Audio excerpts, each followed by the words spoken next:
Good afternoon, ladies and gentlemen. I'd like to welcome everybody to the Burke County Board of Commissioners pre-agenda meeting for Tuesday, March 1st, 2022 at 3 p.m. I will ask everybody to silence their electronic devices. And at this point, like I said, everybody seemed pretty excited to be here today. So I guess spring is in the air. There's a lot of excitement here today. And like I said, please silence your electronic devices. Madam Clerk, all 5 commissioners are in attendance. Our finance officer, Margaret Pierce, is here. Our county attorney, J.R. Simpson, is here. And our county manager, Brian Steen, is here. So welcome, everybody. Our first item on the agenda is the approval of the agenda. So gentlemen, you've had a chance to review the agenda prior to this. Do we have a motion to approve the agenda as presented? So moved, Mr. Chairman. Thank you. We have a motion. All those in favor signify with the uplifted hand. That is 5-0, Madam Clerk. We'll move on to item number 3, which is presentations. We have one presentation today, and that is for Pet of the Month. It was going to be presented by Caitlin Suttermeyer, but Madam Clerk is going to substitute for her. Thank you, Mr. Chairman. Caitlin couldn't be here today, so this is just a placeholder for them to bring a dog in need of its forever home at the regular meeting and to present a cat in need of its forever home. All right, gentlemen. Any comments? Not, thank you very much. Without objection, this item will remain on the agenda for presentations. Moving on to item number 4, scheduled public hearings. Community Development, Zoning Map ZMA 2022-01, and public hearing. This will be presented by Alan Glines, Deputy County Manager, Planning Director. Thank you, Chairman Mulvey, members of the Commission, members of the public.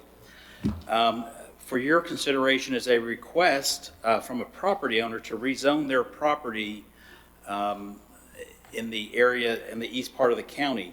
Actually, this is a resubmittal of a rezoning application that came in last August. It was reviewed by the board and it was actually denied. They are requesting a similar a similar change, and so that's why it's in front of you today. There's an existing business at the site, which is zone residential, and adjacent to it, there's a property zone general business. And so this is an expansion area for that, and he's requested this rezoning to general business to match up. If I can have the first slide, please.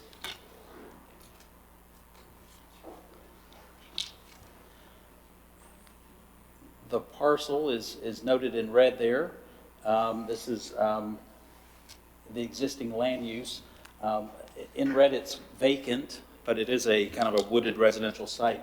Just on Rain Tree Drive there, the purple site is actually the site of the business, and it's basically a storage yard, contractor yard for that site there.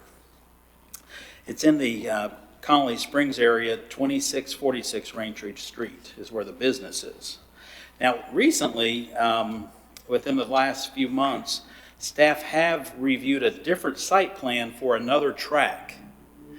And this track is on Roadhis Road, properly zoned for the proposed business, and it's been approved for a site plan up there for a lot of this activity. So I believe the idea at this site, which is currently zoned residential, would be a storage yard to support that business. It wouldn't have as many higher impacts as what the site on Roadhis Road would be, but of course, our zoning code does not permit us to kind of differentiate between the uses. So when something is zoned general business without any restrictions, which is kind of like our only option, should you approve something like this, any use that's allowed in general business would also be permitted there. There's no conditions to be applied here, and that's because we don't have that opportunity right now in our zoning code. The next slide, please. This is sort of an aerial land use map. You can see the property again denoted in red, and it is wooded, or it was wooded recently when this photo was taken. I believe it's been cleared since then. And the next slide, please. This is the future land use map. And that shows the area as rural agricultural. That designation is given to all areas of the county which are not designated as primary growth or secondary growth. So it's not expected to be a high growth area. They are considered generally rural in nature and may allow a variety of land uses, although non-residential uses are limited typically by infrastructure and utilities found in the area. The existing construction business is considered an existing but non-conforming use because it was established prior to zoning and does not exactly comply with that. In addition to that,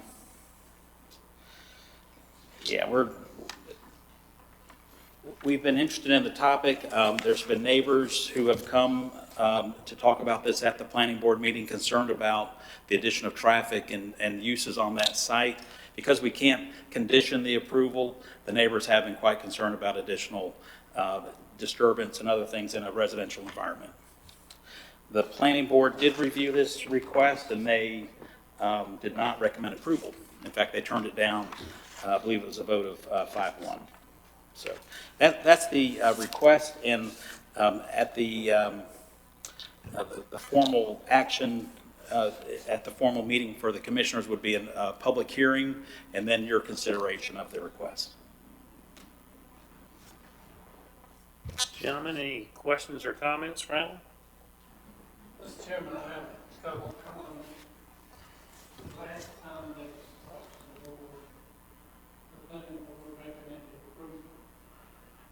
I don't think that's true. I think they also recommended denial at that time. See if I have any notes on that.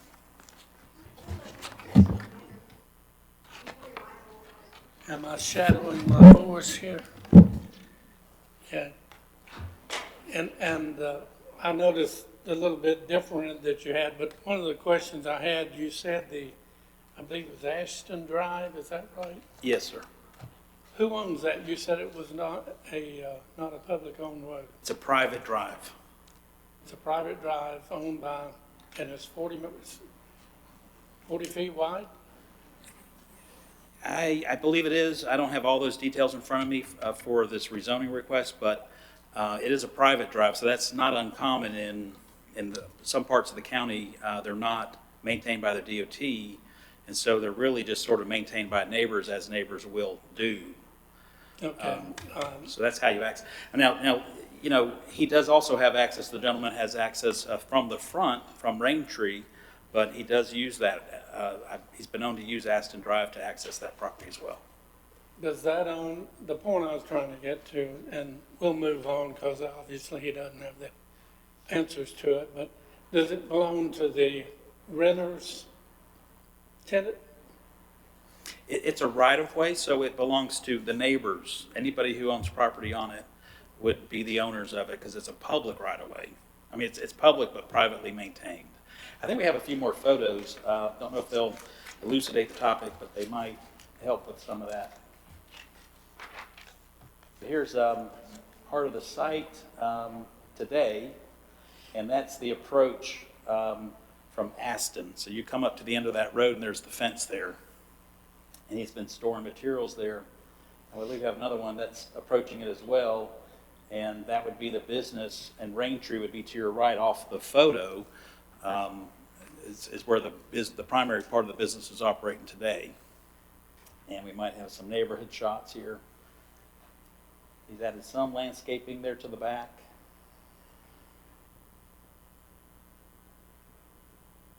Yeah. And these are some of the neighbor folks who Are live we in that. looking at that? Is that Ashton Drive? I don't believe it is it? Yeah, I believe I'm that very is. familiar with the property. I'll ask that question at next meeting. We'll get time to do some research. Okay. But there's a, you know, it's a newer homes, older homes there. There's a lot of, you know, it's kind of a solid neighborhood, residential neighborhood. Yeah. Okay, thank you. Any other questions or comments for Alan? And just for clarity, Alan, on at the next meeting, just for our information, the first time this was turned down when it came before the planning board. They voted against it originally. Can you tell us what that vote is at the next meeting, so we have that information? We see what they did, and I remember it was turned down, but I think it was a pretty decisive vote against, It's pretty similar to the vote you have for this past meeting, but I'll be sure to know that. just for general information.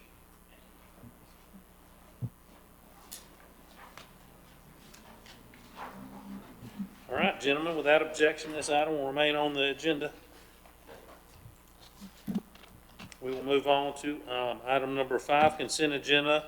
Item number 1 under consent agenda, modification BDI to Economic Development Grant for Zero Delta, presented by Alan Wood. Alan, how are you, sir? Well, thank you. Are we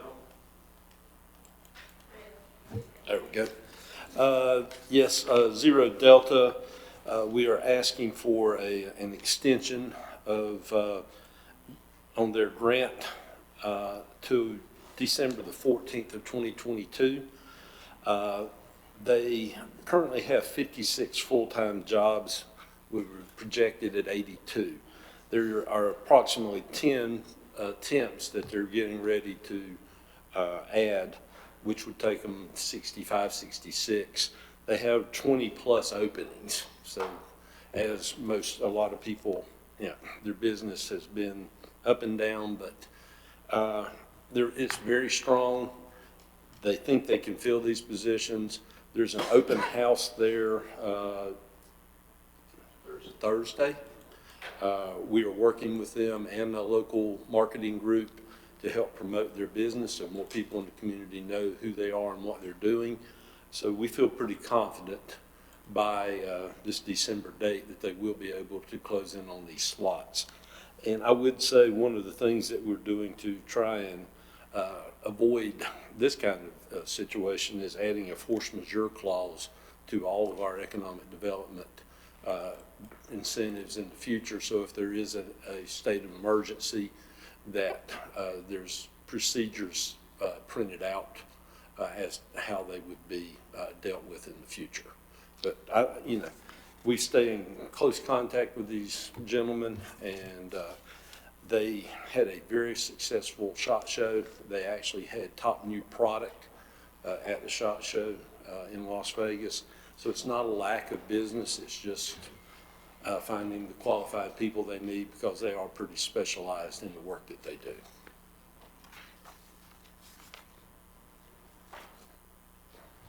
All right, gentlemen, you've heard the presentation. Is there any comments, questions? Mr. Chairman, I have really 2 short questions. I think it's a fair request. It's not an excuse. There's a reason there why employment is not easily obtained. But the second question was, did he present anything to what he's going to do different to obtain those other 26 employees? What Well, as I say, they have 10 of them that they're already working temporary, and they're moving towards, so that would have them to 66, which will leave us 16 short. That's why they're having the open house this week, to raise their profile in the community. And we are working to set them up with a marketing group that some of our other businesses have used, once again, just to present themselves. They've done very well, but not a lot of people in the community know who they are, what they are. There's initial excitement, and then they get busy doing work, and they just think that everybody knows that they're there and that they're aware of them. So, they do the things that businesses do, and they're on Indeed and so forth, but they're going to actually actively recruit and raise their profile around the area. Yeah, I have to answer questions every once in a while. What is that business up there? But anyhow, it's good to see that he's aggressive and he is doing something different. And that was the main reason for the question, to know that he is aggressively going to try to fulfill that 26 employees. That's all I have, Mr. Chairman. Thank you, Commissioner Taylor. Any other questions or comments on this? Alan, I will say, my prior career, I went to the SHOT Show once a year, and that is a massive show. thousands of vendors, and you get recognition there, and he won what? They were top new product. Top new product, which is incredible, because Yeah. the competition there is the biggest of the big. Well, they said that the show was not that well attended, but their booth was just packed the entire time. And you're right, I walked it for 3 solid days and saw maybe a third, half of it. Exactly. It's amazing. Thank you, Alan. Gentlemen, without objection, this item will remain on the consent agenda. Moving on to item number 2 under consent agenda items, joint resolution dissolving the Industrial Facilities and Pollution Financing Authority. Was going to be presented by me, but I want to ask Mrs. Margaret Pierce to present this, please. She was actually there.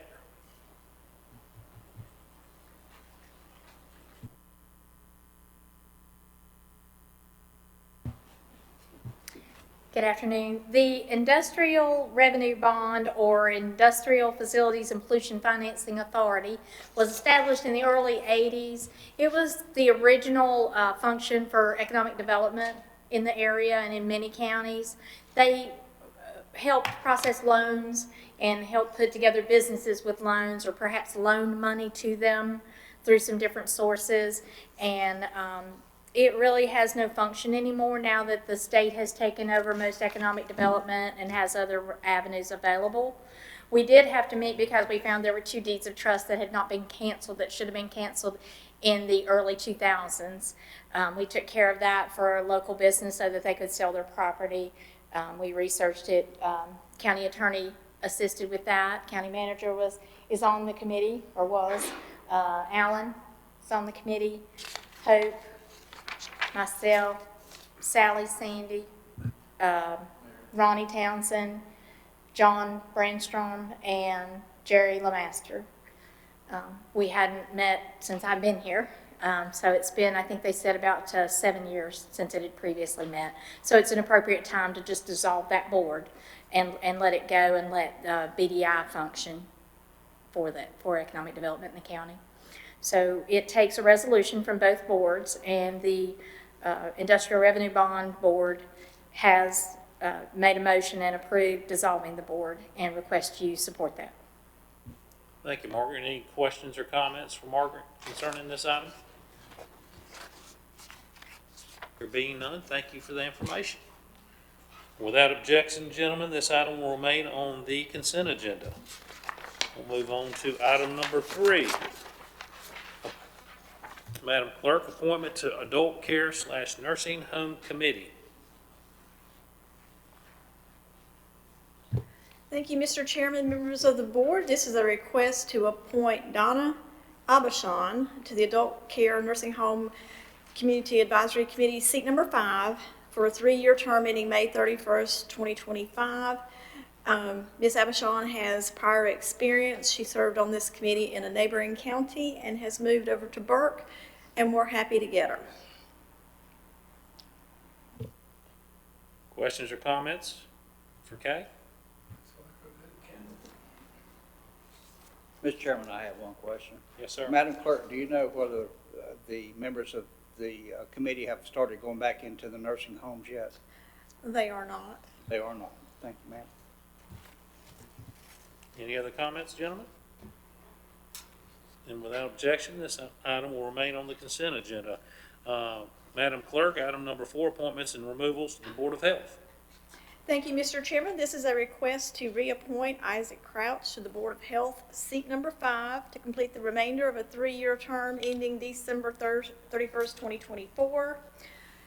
To remove Carol Largent's name from the roster and thank her for her service. She has served the maximum number of terms allowed. And this is a request to appoint Dr. Laura Grattan to seat number 10, which is vacant on the Board of Health, to complete the remainder of a 3-year term ending December 31st, 2023. Thank you, Madam Clerk. Any questions or comments? There being none, gentlemen, without objection, this item will remain on the agenda. Thank you. Thank you. Moving on to item number 5, under consent agenda, amendment to deed for the History Museum of Burke County, and this will be presented by our county manager, Brian Steen. Thank you, Mr. Chairman, members of the board. I'd had Judge Sitton get in touch with me asking about having some flexibility to be able to lease out some of their space to help them with some revenue, but also I think there's some events that would be of particular interest to the History Museum to have there, and this again gives them the flexibility. County attorney has drawn up an agreement to modify the deed. I think it still gives you plenty of room for oversight, and it's for a limited period of time, so there wouldn't be the possibility, I think, JR, of them doing something for 10 or 15 or 20 years. I think the maximum time period is up to 2 years at a time, so the board would still have the ability to control things if they didn't like what was happening. Thank you for the presentation. Gentlemen, any questions or comments for our county manager? Mr. Chairman, I have something I was going to get JR to clarify for me. The, let me find my place on here, if you will, please.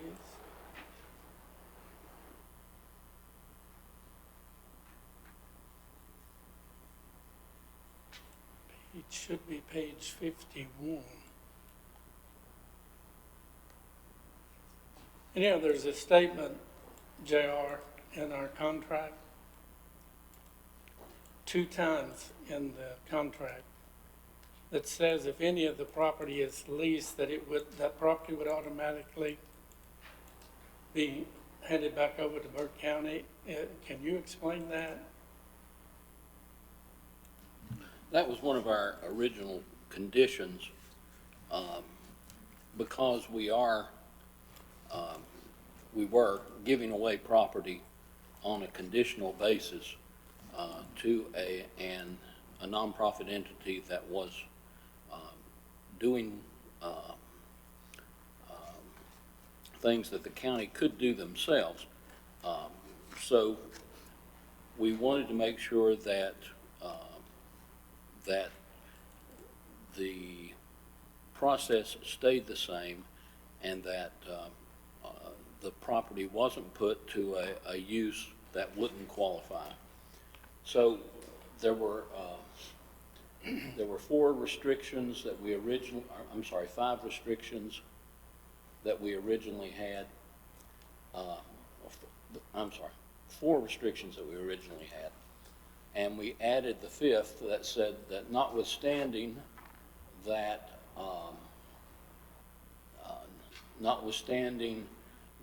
we say that you can't lease it, we will allow you to lease it under these circumstances. And then we list 5 conditions that have to be met before the property can be leased. So the original deed has those 4 restrictions on it, and now we're replacing those 4 with 5 restrictions.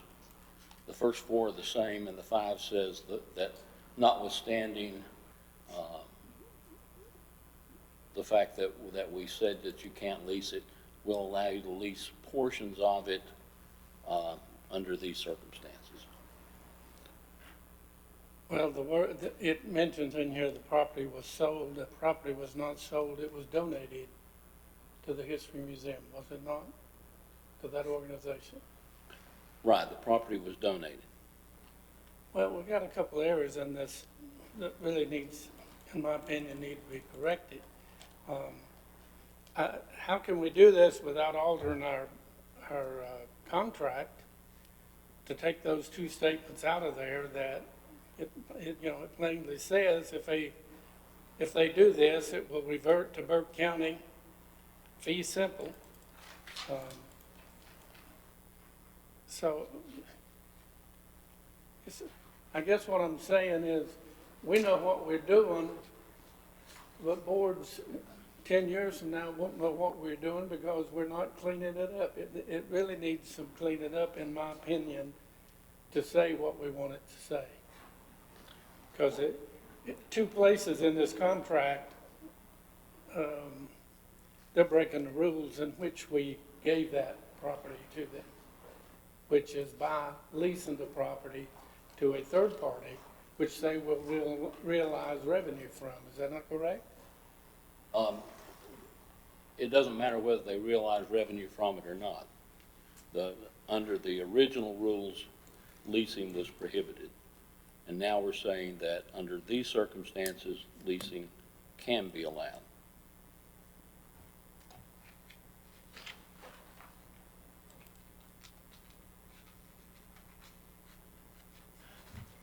So we keep number 4 in there, in that it was an original restriction. We keep that in there because it still refers to termination or transfer of ownership of the property by the donee, History Museum of Burke County.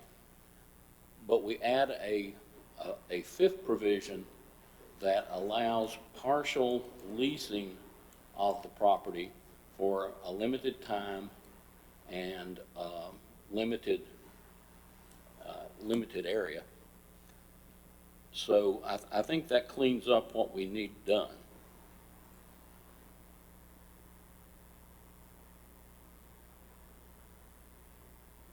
Well, I'm gonna read number 2, and the latest thing that I've got, if you've got something I don't have, it says, should the property ever be used by the History Museum of Burke County Incorporated for purposes other than the operation of the History Museum, open to the public for citizens of Burke County, then fee simple ownership of the said property shall terminate, and the title and the property will automatically revert to Burke County. Now that's plain English, and I'll repeat what I said before. I've been on this board 20 years, and I was here when we did the other. People that were not on the board before and would read this, you would think they purchased the property because it says sold to. It was not sold to. It was granted without fee. It was donated. Where does it say it was sold to? I don't see that. Pardon? Where does it say that the property was sold to them? Well, you have to let me look here. It's the last whereas. Ah, it's in the last whereas. Pardon? You're correct that it wasn't sold, it was given away. So we could change that, the next to the last whereas, so that instead of reading, since the property was sold, it could read, since the property was donated.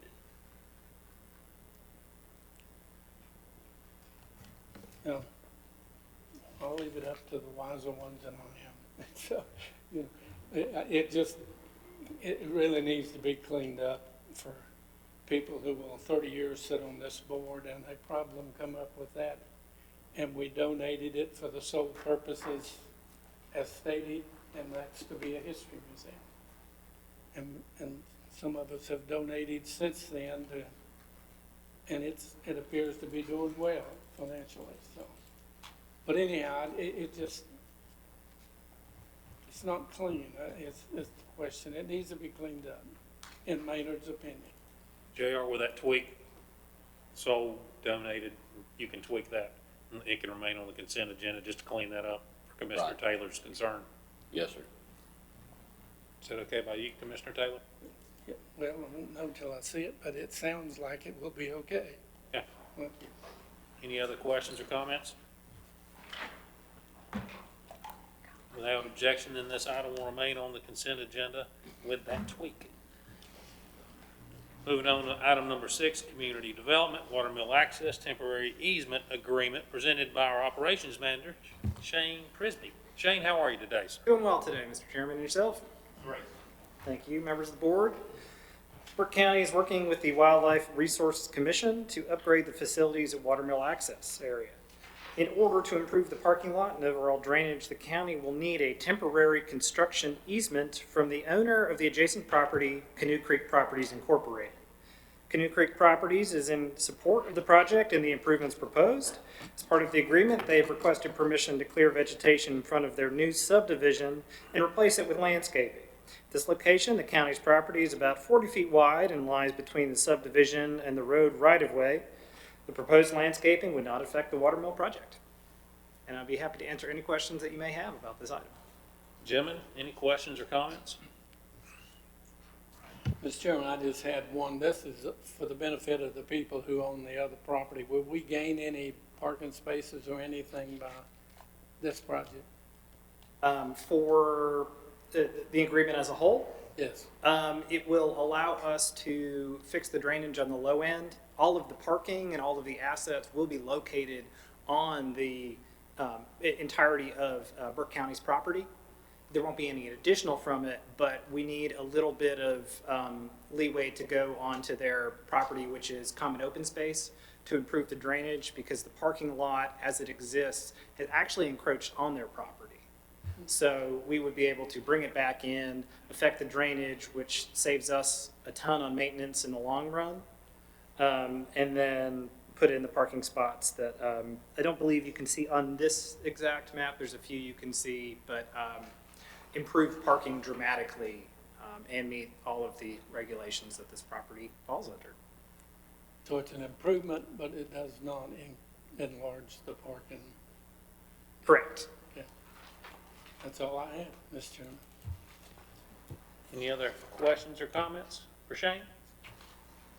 Shane, do we, I didn't see on here, this is obviously, I float the river a lot myself and hadn't been in that access point in some time, but it's always been in terrible shape. When is that, when's the estimated completion date for that? It would be this calendar year. This calendar year, because we're gonna have people asking, so, this calendar year, okay. We're currently in permitting. We recently received our clearance from U.S. Army Corps as well as DEQ.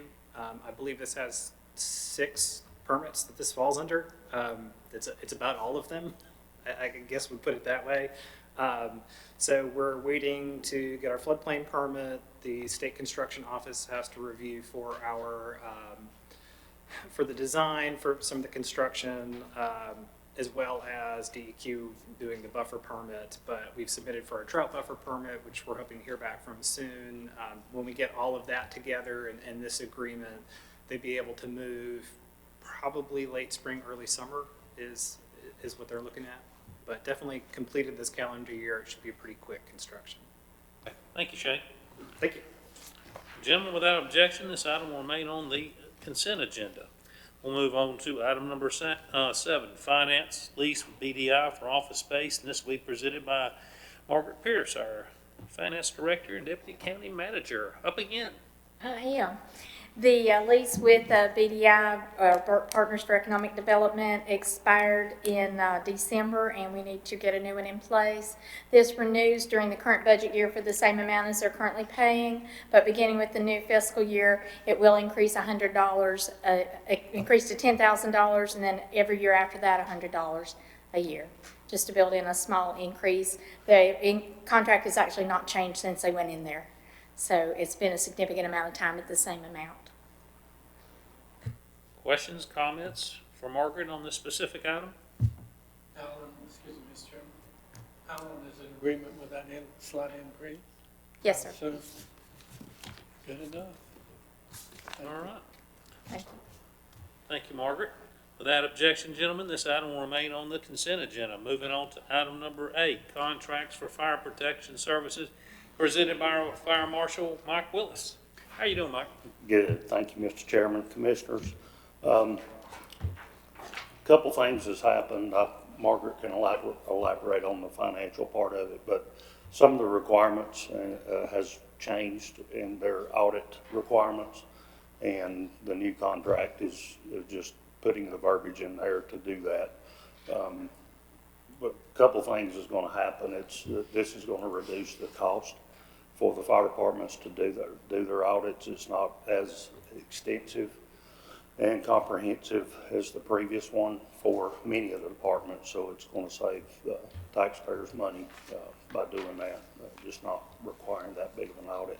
The other thing it's going to do is, I've been trying to, since I got here, was to get all of our contracts together for the fire department, where we can do them all at one time and in 10-year intervals rather than come back to y'all 2 or 3 times throughout the year to get 1 or 2. So this will combine them all together.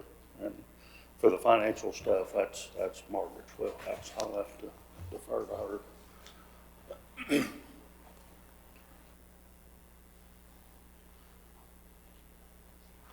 Auditing standards had a small change, and I've worked with a couple of the local auditors that handle the fire departments, and we worked out this wording.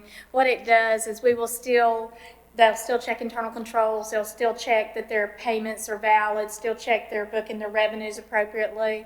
What it will change is they'll no longer have to go through a process of converting all their books over to accrual-based, because it's really not relevant to a fire department. Cash basis is really what they do. And that cost of converting all of their books over was part of the significance that they were seeing in delays in getting their audits in. This should assist in getting them processed in a more timely fashion at the audit firms. And we've also had 2 firms recently in the area that have been doing them no longer offer those services. So we had a couple fire departments that are in a bind looking for someone to do theirs this fall. One firm, I think, did 4 of them. So that was going to be a pretty significant challenge because the other firms have all the business they can handle right now. This will help with that, but it also addresses, we'll still know about concerns they have. Only thing it changes really from the audit perspective is they'll no longer spend days converting all their stuff to accrual-based instead of cash basis. I'm very comfortable with the change of what report we're going to get, that it's still going to give us everything we need, still have notes on their debt and everything like that that is important to see. Thank you, Mike. Margaret, any questions or comments concerning this item? Mr. Chairman, Margaret, I am assuming by the time we have our regular meeting 2 weeks from now, all those changes will be in the contract? It's in there now and what's in your packet. It is, okay. Number 6 is the main place the wording changed, and really potentially the only place, I think. It's at the bottom of the first page on the ones I'm looking at. We spoke to the fire departments about this at the last association meeting. We talked about it a couple times over the past year, but the last meeting, everyone that was there was in favor of the change, and they feel like it's going to help them with being able to get their books back in a more timely fashion. And they don't understand the accrual-based change because that's not what they do. They fight fires or they have day jobs. And this, for my purposes, is fine and makes perfect sense to make the change. You see that section 6, Mr. Taylor? I've got to it. Okay.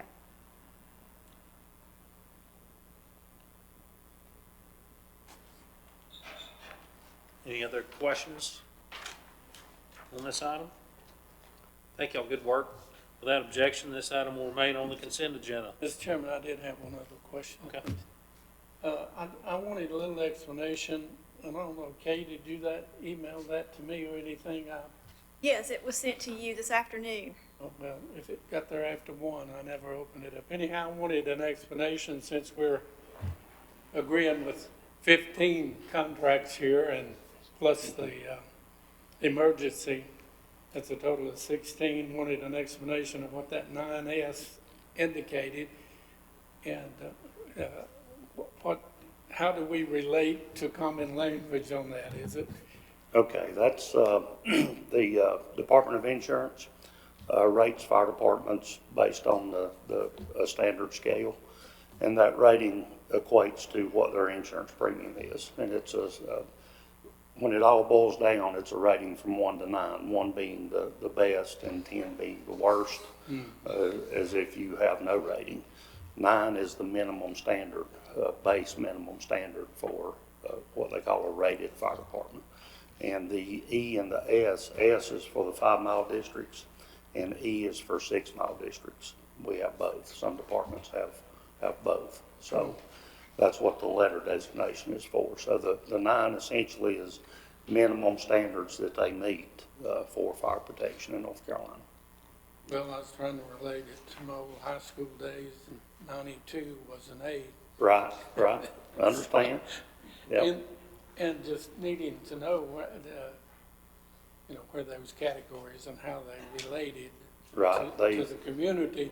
you people in that business understand it very Right. well, and you live by it, but just wanted to know that.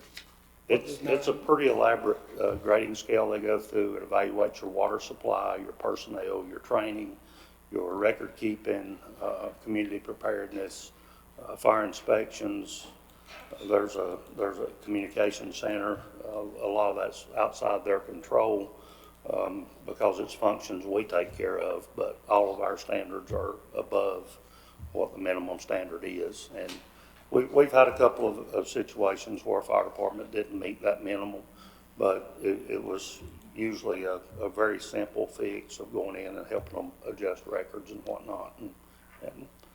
But all of our departments in the county now are 9S or better. Some's down as low as 3 and 4, so that's an excellent grade.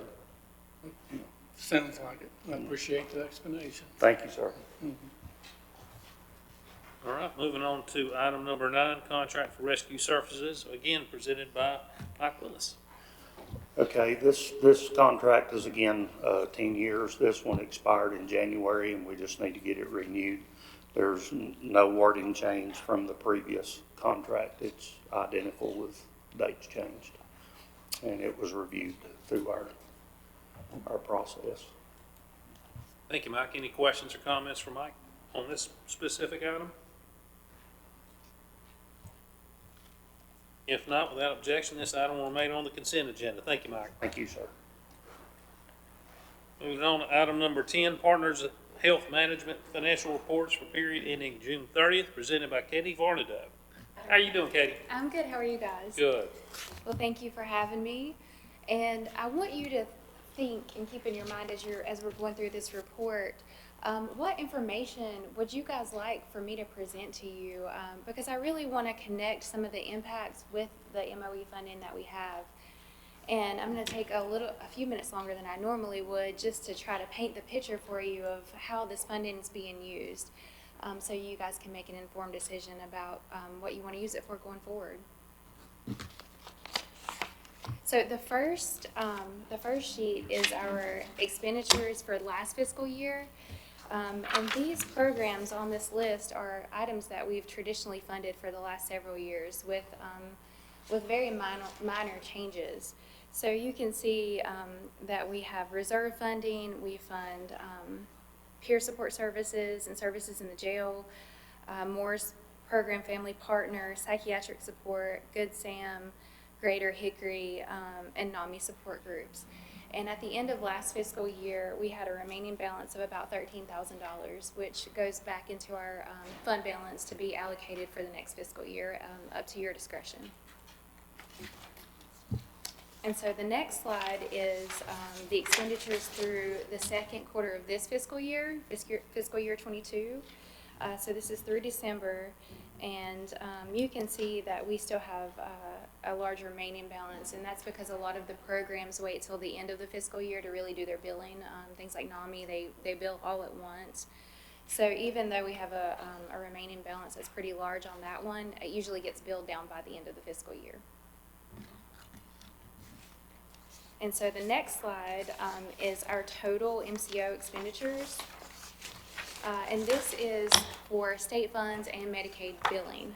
So you can see down at the bottom there in the table through 2020 and then 2021, we're seeing, we saw a $5 million increase in Medicaid expenditures, which means that either more people are accessing services or they're more acute, so the services are more expensive. And then the non-Medicaid expenditures are your uninsured state-funded individuals, and there's a slight increase there too for year over year. And this is important to note because we have a high percentage of the population that is in substance use treatment, and traditionally these folks don't have the insurance that other people have seeking other services.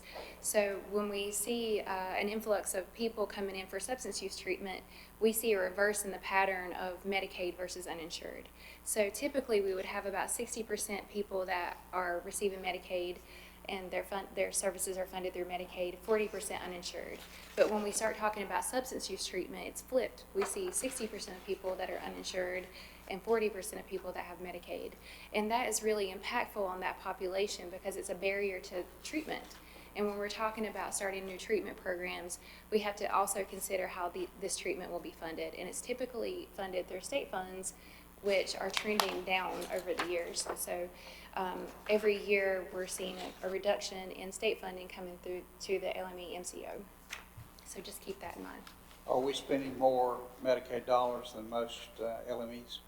I'll have to get back to you on that, and I can send you, we have a report that shows our whole catchment area with each county, so we can show it by county, and then the state has a report that shows the expenditures by LME and CO. So I can send that to you guys, if that's acceptable. Sure. So now the next slides go into the individual programs that we're funding through MOE dollars. We have care coordination liaisons, and they work with the Department of Juvenile Justice and DSS for placement. And this group of people works with targeted case management. So these are typically harder to place kids that are coming in and out of DSS and DJJ. And last fiscal year, they helped 167 individuals. Our system of care collaboratives are our community groups, and they're made up of providers, advocates, people in the community that come together, and this funding, they collectively decide on how to use it. And traditionally, it's been used for the recovery rally, trainings, different programs for the providers. So it truly is a community-led initiative for the System of Care Collaborative funding. Consumer reserves for intellectual and developmental disabilities and mental health substance use.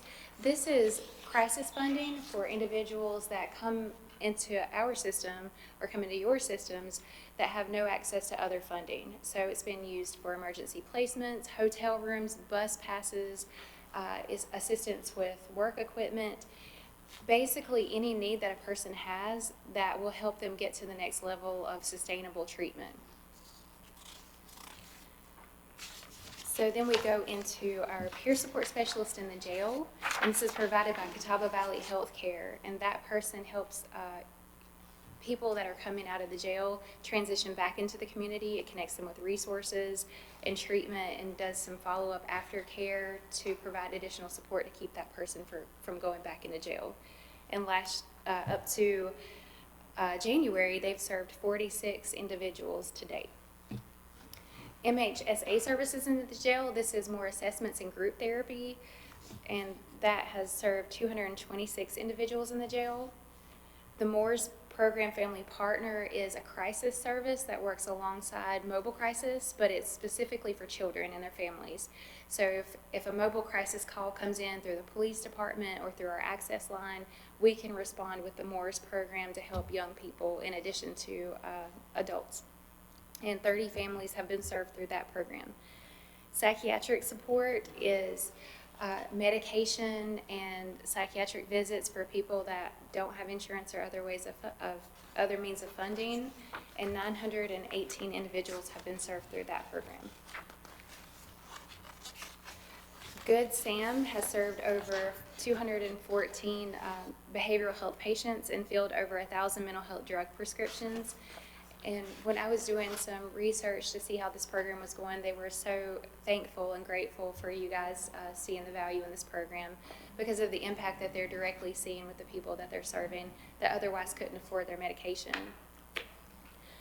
Greater Hickory Cooperative Christian Ministry, we actually pulled this program back internal to partners and hired their case manager. The way that our funding flows is it's reimbursement. So a provider agency would have to pay their worker and then be reimbursed by partners so that it impacts their cash flow.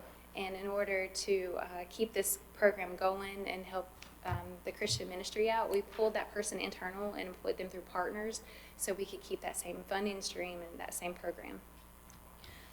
And they do case management and help with housing supports. Our housing reserves, we have helped 7 households, and this is also with emergency hotel stays, deposits, things to prevent homelessness. And NAMI support groups have ongoing monthly support groups of about 7 to 10 people. And so those are our MOE funded programs. I also want to talk to you a little bit about Some other initiatives that Partners has in the community. We just finished up with a CIT class in December, and that class held law enforcement from Burke. We had a security officer from Broughton and some surrounding officers from Catawba and Newton that came and participated in the crisis intervention training, and it really teaches empathy and crisis response to specifically behavioral health. So when a person calls in to 911 and they're having a behavioral health crisis, they can ask for a CIT trained officer, and the officer immediately knows how to respond.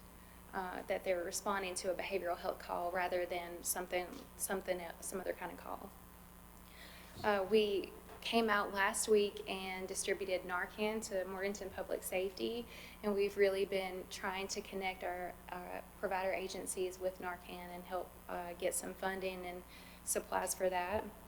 We have a LEAD program in Burke County that is a law enforcement assisted diversion. That's through Catawba Valley Healthcare also. We also work with Support Incorporated to have an embedded therapist at DSS that helps families that have been identified to have behavioral health challenges get assessed on site and get connected to services at the DSS location. And we are also rebuilding our crisis collaboratives, which will be a group that supports the continuum of crisis services from law enforcement to providers to magistrates, to look at the health of our crisis continuum in Burke County and to see how we can implement interventions that can make a difference in people's lives that are experiencing IVC or other mental health crises. And I know that was a lot, so I'll be glad to take any questions from you guys.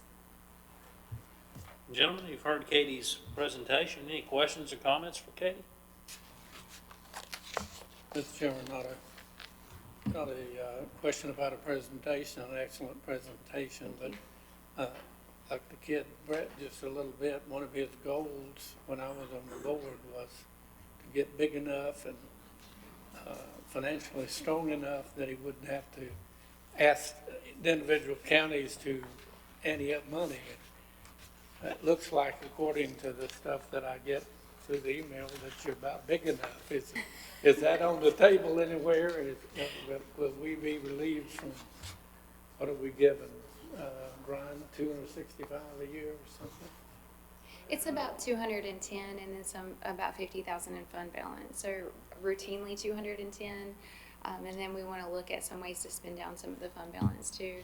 But I'm going to have to take your quote back to Rhett and say, Maynard said you said this. Tell him it's time to pull the hook out of the lake. Okay, thank you. That's the only one question I had. So. Any other questions or comments, gentlemen? Katie, great presentation. Thank you very much. Thank you for listening to me. Great information. Thanks. That being said, gentlemen, without objection, this item will remain on the consent agenda. Moving on to item number 11, Tax Department Tax Collection Report for February 2022, presented by our Mr. Danny Eisenhower, who will be retiring before long. Looking Got a forward big to smile on your face. Got a big smile. All right, the tax collection report for February, just sort of go through the percents collected. When we look at property tax, we're at 99.26, and these are percents of budget. Motor vehicle tax, we're at 68.79, which together that gives us a 96.10% collection to budget. Delinquent taxes are 84.93%, and late list penalty is 81.87. When we look at property tax, just compared to the levy, not to the budget, we're at 96.48% collected. Gentlemen, any questions or comments for Danny on this item? Mr. Chairman, I think he needs to be congratulated. He's trying real hard to have that 100% collection on his property tax by the time he retires. He's getting close, isn't he? Yes, he is. Getting very I close. just have to commend my staff on that. Absolutely. Well, gentlemen, without objection, this item will remain on the consent agenda. Item number 12, release refund report, Danny. All right. On the tax system, we had $951.05 on the report release. There were no rebills, so the net release is $951.05. We have refunds in the amount of $74.48. Then vehicle tax, we have $271.30 in refunds that have to be approved. Gentlemen, had a chance to look at the report. Any questions or comments for Danny on this? On the release refund report?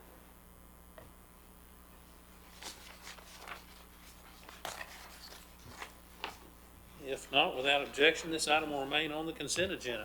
Danny, thank you so much. Thank you, gentlemen. Absolutely. This will bring us to section 6. Item number 1, items for decision, resolutions appointing interim tax administrator and new tax administrator, presented by Margaret Pierce. Again. I'm kidnapping Danny for a little bit of this. Danny knows the Machinery Act, as we all know, inside and out, and he reminded us there's a few things that have to happen if we're going to let him retire. I suggested he not do that, and he didn't seem to buy that one, so he'd rather do the paperwork. So he will be presenting you a tax settlement report similar to what he does every July for the full fiscal year, but he has to balance out before he's allowed to go. Now, because of the timing, he'll do that as of Monday night, the 14th. So he'll present that on the 15th for you to accept. But that means once he's presented it, according to the Machinery Act, we're not allowed to collect taxes unless we have an interim in place. So Don Hutchins has agreed to be our interim tax administrator for the 2 weeks in between Danny retiring and our new candidate being in place. So at the meeting, you'll accept Danny's tax report. We'll do a resolution appointing Don Hutchins as the interim tax administrator.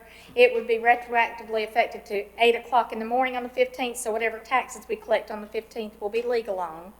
And then we will have a resolution to appoint the new tax administrator effective April 4th, which will be their first Monday here at 8 o'clock.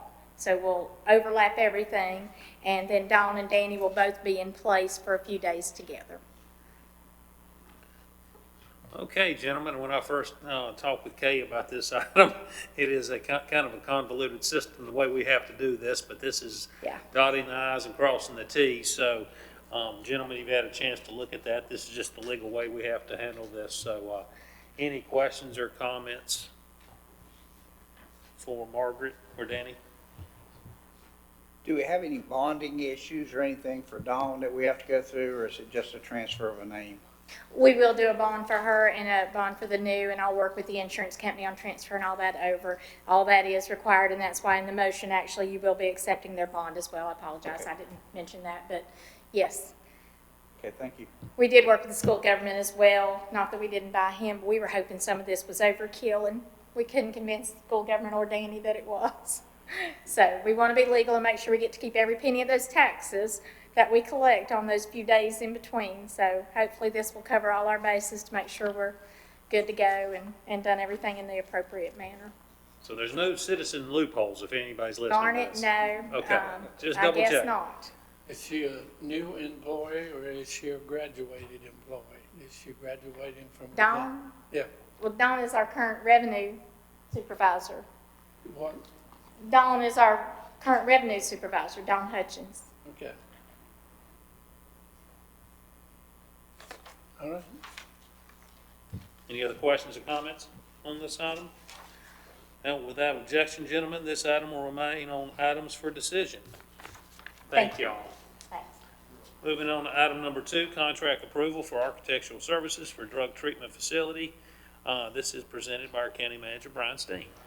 Thank you, Mr. Chairman, members of the board. We are still finalizing final tweaks on a contract, and we will bring that forward to you for your meeting.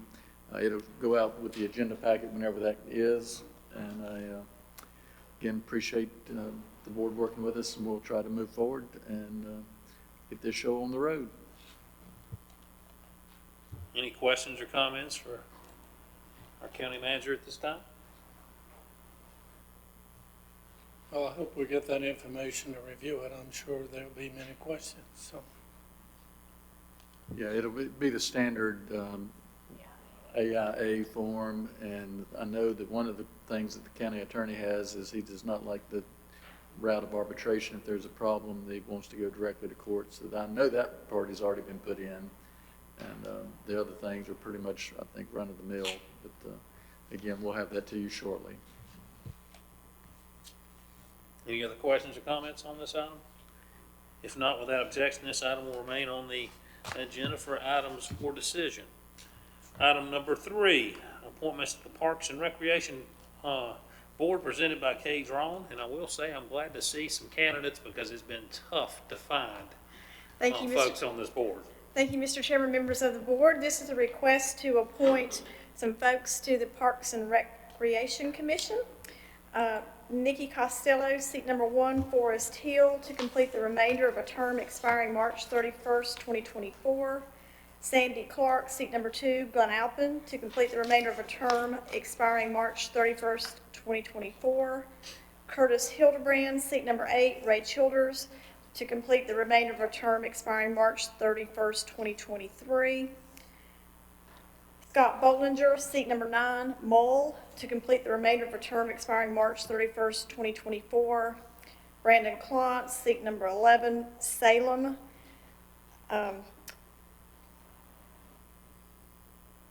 And then we have for seat number 13, we have LaPortia Cuthbertson, yes. or Damian Patton. So you have 2 applicants for seat number 13, so this is why this is a decision item. And then I believe seat number 11's term is period ending March 31st, 2023, if I didn't say that before. Be happy to try to answer any questions. All these folks came from recreation. So Does this complete us, does this get us 100% representation? no. There was 3 or 4 or 5 seats that applicants were supposed to have had their applications in by the deadline, so we'll have a few more next month. Unless you want me to add them on to this item. I don't have all of them, that's why I was waiting, but 2 or 3 have come in since the agenda was published. You have applications that are qualified that the Recreation Department recommends, and when there's not really a decision to be made, I don't see that.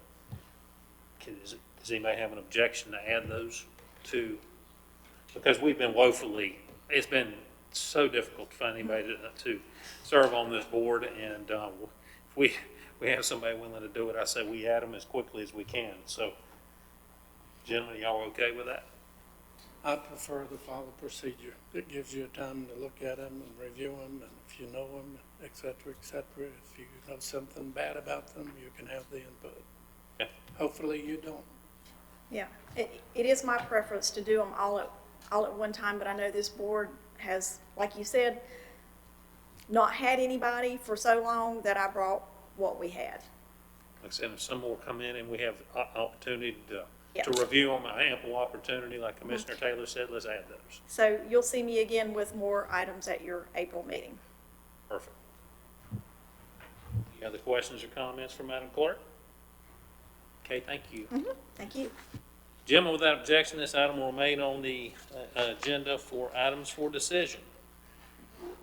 Moving on to Section 7, reports. Please submit reports in a timely fashion to be included in our regular meeting minutes, so please submit those to Madam Clerk. Item number 8, other discussion items. We'll remind everyone to please spay or neuter your pets. Don't litter, secure your load. We've all been preaching that for years, and I was told this morning from somebody that road, Amherst Road, looked good, and then it looks good for several days, and then does it look good today? Okay. Okay, and so that is a moving target, as Commissioner Abley said. So please be mindful of that.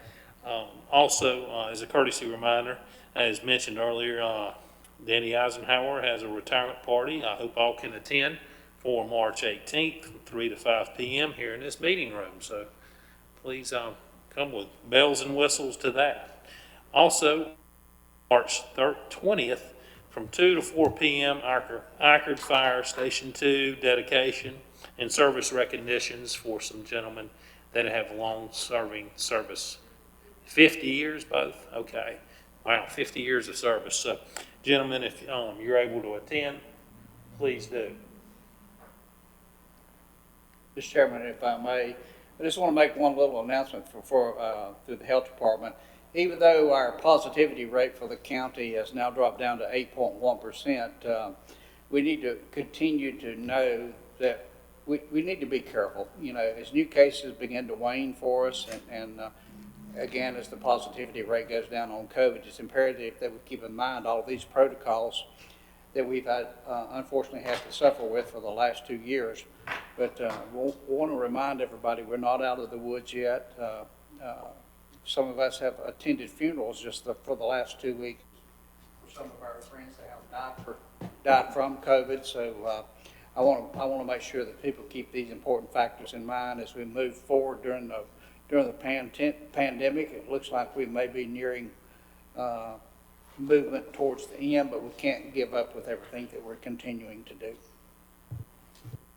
Well said, Commissioner Carswell. Anybody else have any announcements that they can think of? I will also announce, or as a reminder, on March 31st, the Western Piedmont Council of Governments annual meeting will be held at the Hickory Metro. I believe Commissioner Carswell and I will be in Beaufort representing the executive committee at the county commissioners. That, if I'm not mistaken, Commissioner Carswell, so I'm not sure we'll be able to be in attendance. You need to send out a reminder also about the District 13-15 meeting that will be hosted by Burke County here at the Community House. The dates slipped my mind. 28th of April. 28th of April. So, gentlemen, if you will please remember that district meeting. We will be having 13 and 15 districts plus representatives from the General Assembly there that day also. We want to show off our locale as fashionably as we can, so it's important. So if you can attend, please do. It's always a good meeting, so appreciate that. Any other business come before the board today?